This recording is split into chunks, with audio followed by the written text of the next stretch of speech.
राष्ट्रीय हिंदी दैनिक में श्रम ही आधार, सिर्फ खबर से सरोकार। नमस्कार, TM24 न्यूज चैनल में स्वागत है आपका। मुल्क में आरक्षण होना चाहिए या समाप्त कर देना चाहिए, इस विषय के बीच एक वर्ग जो है वो आरक्षित जातियों में सेंध लगाकर इसके लाभ को लेने का अवैध प्रयास कर रहा है। कभी SC/ST वर्ग से नागभौर सिकोड़ने वाला वर्ग, खास वर्ग, खुद भी ST/ST बनकर आरक्षण के लाभ ले रहा है। अब गौर कीजिएगा, SC/ST बनकर आरक्षण के लाभ ले रहा है।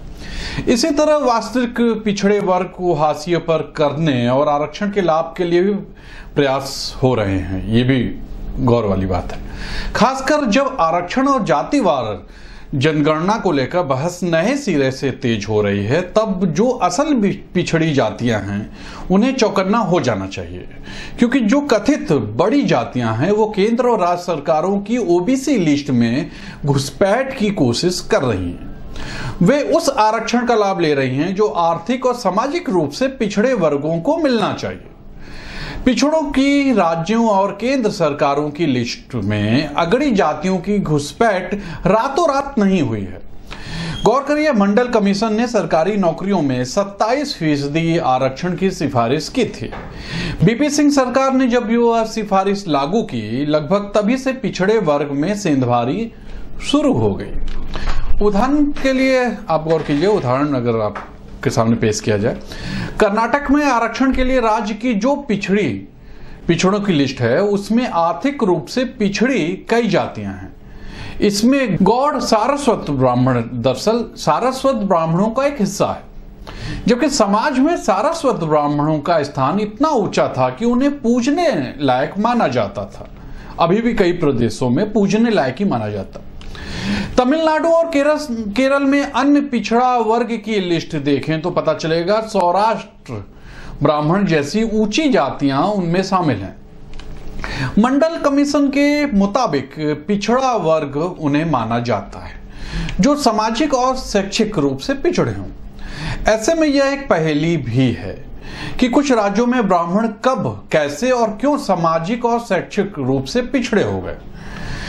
राज्यों की OBC लिस्ट में राजपूत भी हैं। उत्तराखंड में लोधी राजपूत और पंजाब में कश्यप राजपूत। राजपूतों ने सदियों तक भारत के तमाम इलाकों में राज किया, इतिहास गवाह है, लोग जानते हैं। जातीय क्रम में योद्धा और शासक के रूप में उनका दर्जा हमेशा सबसे ऊंचा रहा।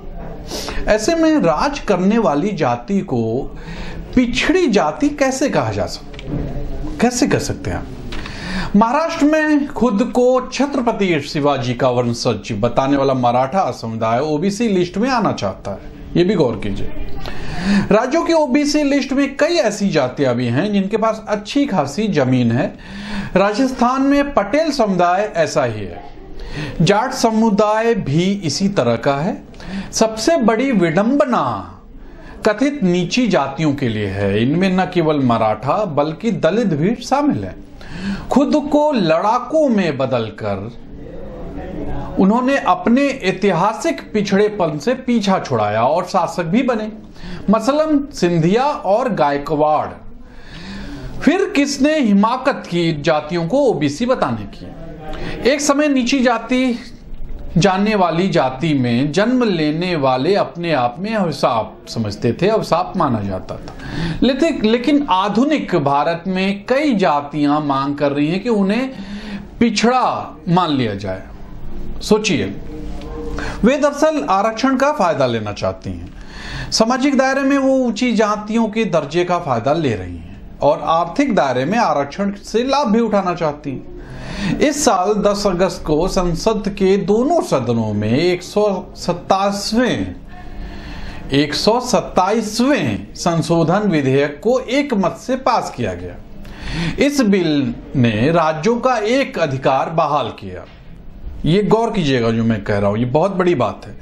अब वे तय कर सकते हैं, राज्य तय कर सकते हैं कि उनकी लिस्ट में कौन जाति रहेगी पिछड़ी और कौन नहीं रहेगी। इससे एक नया बवाल शुरू होगा। ऊंची जातियां जोर लगाएंगी कि उन्हें OBC लिस्ट में रखा जाए।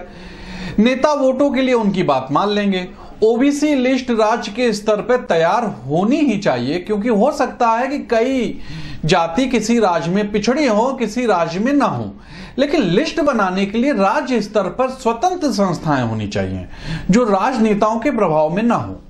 साथ ही क्रीमी लेयर वालों को लिस्ट में नहीं रखना चाहिए। सुप्रीम कोर्ट की रूलिंग भी यही है। नमस्कार, देखते रहिए TM24।